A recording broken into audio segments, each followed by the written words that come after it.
પાટણ શહેરના નીલમ સિનેમા જેવા વ્યસ્ત વિસ્તારમાં આજે ધોળા દિવસે ફાયરિંગની સનસનાટીભરી ઘટના સામે આવી.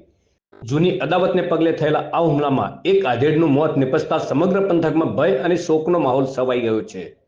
મળતી માહિતી મુજબ પાટણના નીલમ સિનેમા પાસે એક જ કુમના બે પરિવારો વચ્ચે જૂની અદાવતને કારણે મામલો ઉગ્ર બન્યો હતો. આ દરમિયાન કુખ્યાત હિસ્ટ્રી શીટર જહીર ખોખરા નામના શખ્સે યુસુફ ખાન ચાંદ ખાન પઠાણની કાર પર અચાનક અંધાધૂંધ 4 રાઉન્ડ ફાયરિંગ કરવામાં આવ્યું હતું. ગોળી વાગવાથી યુસુફ ખાન પઠાણ ગંભીર રીતે લોહી લુહાણ હાલતમાં ઘાયલ થયા હતા.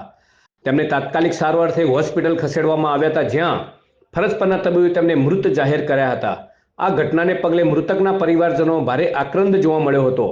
ફાયરિંગની ઘટનાની જાણ થતાં જ પાટણ જિલ્લા police SP VK9, LCB, SOG અને A ડિવિઝન પોલીસ સહિતનો મોટો કાફલો તાત્કાલિક ઘટના સ્થળે દોડી આવ્યો હતો. ઉચ્ચ અધિકારીઓએ ઘટના સ્થળનું નિરીક્ષણ કરી કાયદો અને વ્યવસ્થાની સ્થિતિની સમીક્ષા કરી હતી.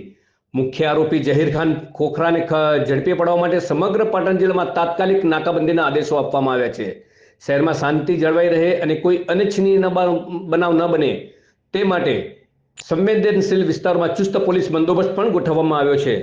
પોલીસ દ્વારા વિવિધ ટીમો બનાવી આરોપીના સંભવિત ઠેકાણાઓ પર દરોડા પાડવાની કાર્યવાહી તેજ કરવામાં આવી છે. એક ફાયરિંગનો બનાવ બન્યો છે, જેમાં 2 રાઉન્ડ ફાયર થયા છે.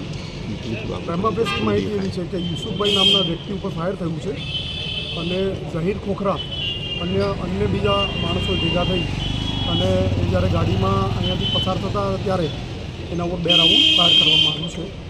પોલીસ હાલ CCTV કેમેરા ચકાસી રહી છે અને જિલ્લામાં આ બનાવ અંગે નાકાબંધી આપવામાં આવી છે અને આરોપીનો જે ફોટો છે સર્ક્યુલેટ કરી અને આરોપીને શોધવાની હાલ તજવીજ ચાલુ.